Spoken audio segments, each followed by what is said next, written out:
phổi dương bằng một mà dương nhớ khởi nhé xa đấy bông bồn bắt đầy chân nè khởi nhé nè bắt chai điện đón điện nhom cùng đón điện để xe nhom chốt khó ba chốt lốp pọ ok nhom generate ba step មានតែប្រហែលកន្លែងហ្នឹងទេបានន័យថាចូលទៅរូបធៀបរូបថតរបស់យើងហើយយើងចុចកន្លែងរូបផ្កាយហ្នឹងទៅហើយយើងលុបតែម្ដងបាទឃើញទេបងប្អូនឃើញទេបាត់ឈឹងស្អាតទេបងស្អាតទេបងប្អូនហ្នឹងហើយជំរាបសួរបងប្អូនអរគ្នានៅក្នុងបណ្ដាញសង្គម YouTube បាទហើយនឹងផ្សេងទៀតអូខេអញ្ចឹងថ្ងៃនេះគឺយើងមានវីដេអូថ្មីមួយទៀតដែលតាក់ទងជាមួយនឹង tip ក្នុងការប្រើប្រាស់ទូរស័ព្ទ Samsung Galaxy ហើយក៏ជាបែបគេហៅថាភាគច្រើនដែលបងប្អូនចង់ប្រើណាដោយសារបងប្អូនចូលចិត្តថតរូបចូលចិត្តអីអញ្ចឹងទៅជួនកាលមានលក្ខណៈដូចវត្ថុអីមួយយ៉ាងដែលមកធ្វើឲ្យរូបថតបងប្អូនមានបញ្ហាដូចរំខានដូចអីចឹងណាអញ្ចឹងថ្ងៃនេះគឺយើងមកធ្វើ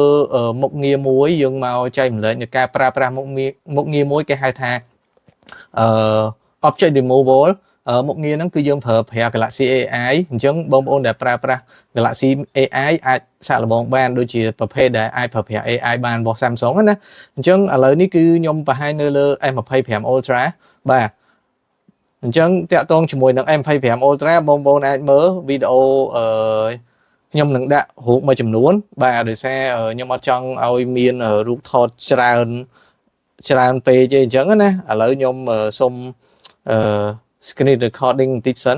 បាទជួនកាលត្រូវការដាក់ overlay ពីលើមួយទៀតអីចឹងណាបាទអញ្ចឹងជាដំបូងឧទាហរណ៍ថាយើងចូលទៅក្នុងរូបថតឥឡូវខ្ញុំយករូបថតនេះមួយចុះឧទាហរណ៍ថារូបថតនេះខ្ញុំថតជាមួយនឹងវិជាអញ្ចឹងពេលដែលខ្ញុំ selfie ទៅខ្ញុំឃើញមានរូបប្អូនស្រីម្នាក់នៅក្រោយខ្នងហើយខ្ញុំអត់ចង់មានរូបហ្នឹងទេខ្ញុំចង់កុំឲ្យមានរូប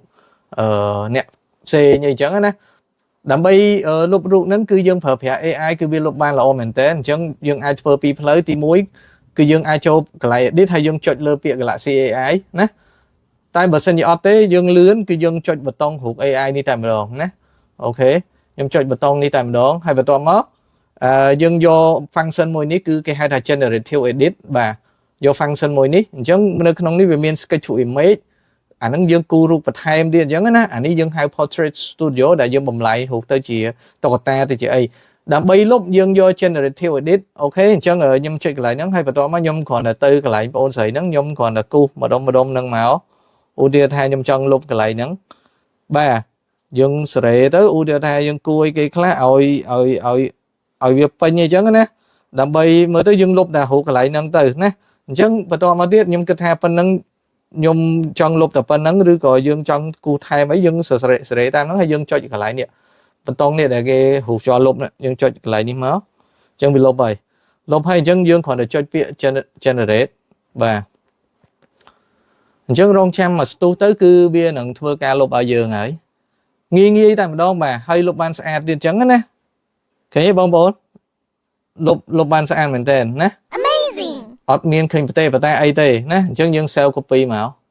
បាទឥឡូវខ្ញុំសាកលបងរូបមួយទៀតមកថារូបហ្នឹងវារៀងស្រួលឧទាហរណ៍ថារូបមួយនេះខ្ញុំចង់លុបបងលក់ការ៉េមណាអញ្ចឹងធ្វើដូចគ្នាបងប្អូនគឺជាដំបូងបងប្អូនចូលទៅកន្លែងនេះ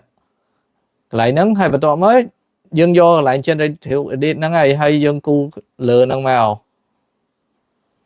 អញ្ចឹង AI វានឹងជួយ detect បន្ថែមហើយណាហើយចុចលុបដូចគ្នាយ៉ាសុំទោសខ្ញុំម្ដងទៀតខ្ញុំគូម្ដងទៀតដោយសារខ្ញុំចុចខុស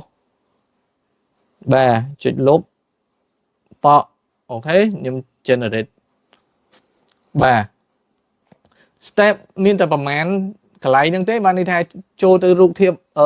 របស់យើងហើយយើងចុចកន្លែងរូបផ្កាយហ្នឹងទៅហើយយើងលុបតែម្ដងបាទឃើញទេបងប្អូនឃើញទេបាត់ឈឹងស្អាតទេបងប្អូនហ្នឹងហើយអូខេសារមួយទៀតឥឡូវចេះមិនយើងថាលុបអញ្ចឹងឥឡូវខ្ញុំលុបរូបខ្ញុំហ្មងទៅលុបដៃខ្ញុំ selfie ខ្លួនឯងណាខ្ញុំលុបដៃចេញតើវាឲ្យរបៀបម៉េចខ្ញុំលុបដៃខ្ញុំចេញហ្មងណាអូខេចាំមើលវាឲ្យរូបរបៀបម៉េច វានឹងព្យាយាមបំពេញនៅរូបមុខរបស់ខ្ញុំដែរព្រោះយើងបាំងមុខរបស់យើងអញ្ចឹងឃើញទេស្អាតទេបងប្អូនបាត់ដៃឆឹងណែឃើញទេណែបាត់ឆែបទៀត សើមកអញ្ចឹងងាយដើម្បីលុបរូបថតបងប្អូនគ្រាន់តែធ្វើតែប៉ុណ្្នឹងហើយធម្មតារូបភាព AI ពេលតែ generate AI ហោះគឺវាបង្ហាញថា AI generated content បានន័យថារូបភាពហ្នឹងគឺប្រើប្រាស់ AI generate កុំឲ្យគេឆ្ងល់កុំឲ្យមានការភ័ន្តច្រឡំអញ្ចឹងណាអាហ្នឹងគឺគុណសម្បត្តិនៃ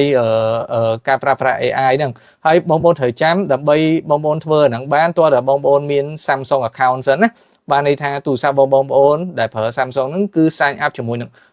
sign up Samsung account នៅក្នុងហ្នឹងមួយដើម្បីប្រើប្រាស់ Galaxy AI បានអូខេវីដេអូថ្ងៃហ្នឹងគឺខ្ញុំចង់បង្ហាញប៉ុណ្ណឹងហើយជួបគ្នានៅក្នុងវីដេអូក្រោយជាមួយនឹងមុខងារផ្សេងទៀតបាទតាក់ទងជាមួយនឹងរបៀបប្រើប្រាស់អញ្ចឹងណាអរគុណអ្នកនរគ្នាជួបគ្នាក្នុងវីដេអូក្រោយបាយបាយ